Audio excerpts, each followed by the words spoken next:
kami membuat video ini untuk memenuhi tugas mata kuliah Etika dan Hukum Keperawatan. Di sini kami akan membawakan materi tentang konsep hubungan hukum perawat dengan pasien. Dan di sini kami memiliki 5 pembahasan. Pembahasan pertama akan dibawakan oleh teman saya. Baik, saya akan membawakan pembahasan yaitu tentang hubungan hukum perawat dengan pasien. Baik, perkenalkan nama saya Wade Rizna. Di sini saya akan membawakan materi tentang hak dan kewajiban perawat dan hak kewajiban pasien. Baik, di sini saya Nurnia Saraun. Saya akan membahas tentang hak pasien yang sudah meninggal dan hak dan kewajiban etika keperawatan. Selamat menonton. Baik, di sini saya akan menjelaskan bagian poin A, yaitu tentang hubungan antara perawat dan pasien. Hubungan antara perawat dengan pasien itu bisa merupakan relasi medis dan juga relasi hukum. Dalam hal ini disebut kontrak atau perjanjian medis yang bila hanya dalam rangka menyumbat kualitas disebut kontrak terapeutik. Secara khusus, hubungan hukum pasien dengan perawat, hubungan di sini berupa kontrak di mana perawat berupa memberikan asuhan keperawatan yang maksimal sesuai dengan kemampuan perawat.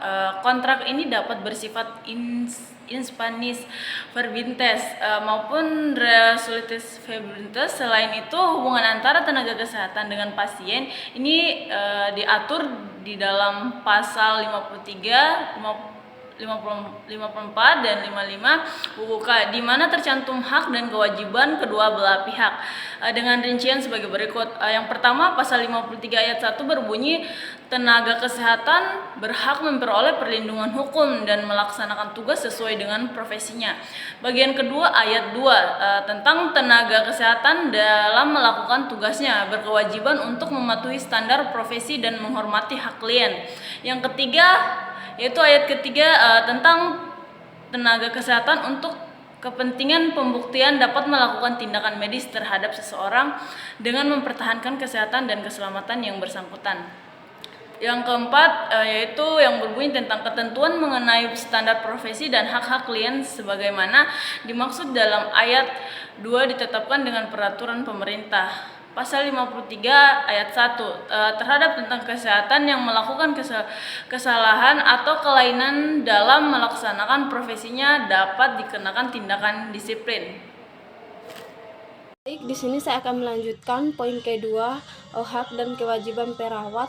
Hak perawat yang pertama memperoleh perlindungan hukum yang melaksanakan tugas sesuai dengan standar profesi. Standar profesi pedoman yang harus digunakan sebagai petunjuk dalam menjalankan profesi secara baik. Yang kedua, mendapatkan jaminan perlindungan terhadap resiko kerja yang memberikan atau berkaitan dengan tugasnya. Yang ketiga, mendapatkan perilaku adil atau jujur oleh pemimpin kesehatan klien atau pasien dan keluarganya. Yang keempat, menerima imbalan jasa pelayanan keperawatan yang telah diberikan. Yang kelima, mendapatkan hak cuti dan hak kepegawaian lain sesuai peraturan yang berlaku. Kewajiban perawat yang pertama, surat izin perawat SIP sebagai bukti tertulis pemberian kewenangan untuk menjalankan pekerjaan keperawatan di seluruh wilayah Indonesia. Yang kedua, surat izin kerja SIK sebagai bukti tertulis yang memberikan kepada perawat untuk memasukkan praktek keperawatan di sarana kesehatan. Yang ketiga, surat izin praktek perawat SIPP sebagai bukti tertulis yang memberikan kepada perawat untuk menjalankan praktek perawat perorangan kelompok. Poin yang ketiga, hak dan kewajiban pasien.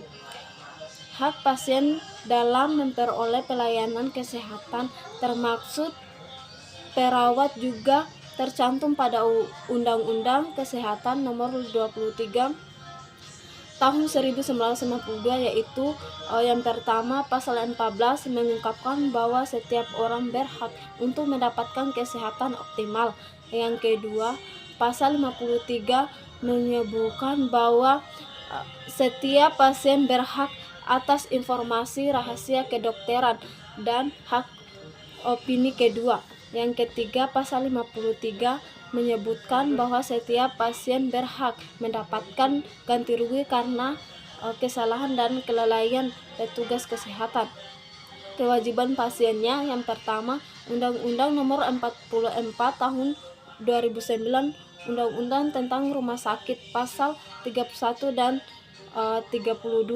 Setiap pasien mempunyai kewajiban terhadap rumah sakit atas pelayanan yang diterimanya. Ketentuan lebih lanjut mengenai kewajiban pasien diatur dengan peraturan materi. Yang kedua, Undang-Undang Nomor 29 Tahun 2004, Undang-Undang tentang Praktek Kedokteran pasal 50 dan 51, pasien dalam menerima pelayanan pada praktek kedokteran mempunyai kewajiban memberikan informasi dengan lengkap dan jujur tentang masalah kesehatannya. Yang keempat adalah hak pasien yang telah meninggal. Menurut Suhaemi 2003, hak orang yang akan meninggal antara lain yang pertama, hak diberlakukan sebagaimana manusia hidup sampai ajal tiba. Hak kedua, untuk mempertahankan harapannya tidak peduli apapun perubahan yang terjadi.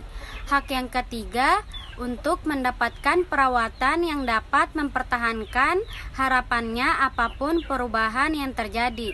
Hak yang keempat, untuk mengekspresikan perasaan dan emosinya sehubungan dengan kematian yang sedang dihadapinya sesuai dengan kepercayaannya. Hak yang kelima, untuk berpartisipasi dalam pengambilan keputusan berkaitan dengan keperawatannya. Dan yang kelima, hak dan kewajiban etika keperawatan. Definisi hak dan kewajiban dalam etika keperawatan secara sederhana dapat dimaknai dengan kebutuhan pribadinya sesuai dengan keadilan, moralitas, dan legislatif. 1.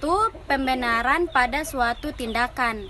Yang kedua, penyelesaian perselisihan. Yang ketiga, hak kebebasan. Yang keempat, hak kesejahteraan. Yang kelima, hak legislatif atau hak untuk membuat peraturan atau ketentuan. Yang keenam, mencegah konflik antar perawat dengan pasien. Hak dan kewajiban menurut Undang-Undang Dasar Republik Indonesia Nomor 23 Tahun 1992.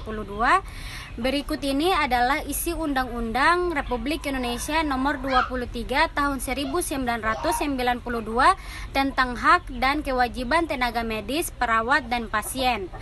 Ada pasal 1 ayat 1, kesehatan adalah keadaan sejahtera dari badan, jiwa, dan sosial yang memungkinkan setiap orang hidup produktif secara sosial. Dan ada hak dan kewajiban pasal 4, setiap orang mempunyai hak yang sama dalam memperoleh derajat kesehatan yang optimal. Dan juga ada pasal 5, setiap orang berkewajiban untuk ikut serta dalam memelihara dan meningkatkan derajat kesehatan perorangan, keluarga, dan lingkungan.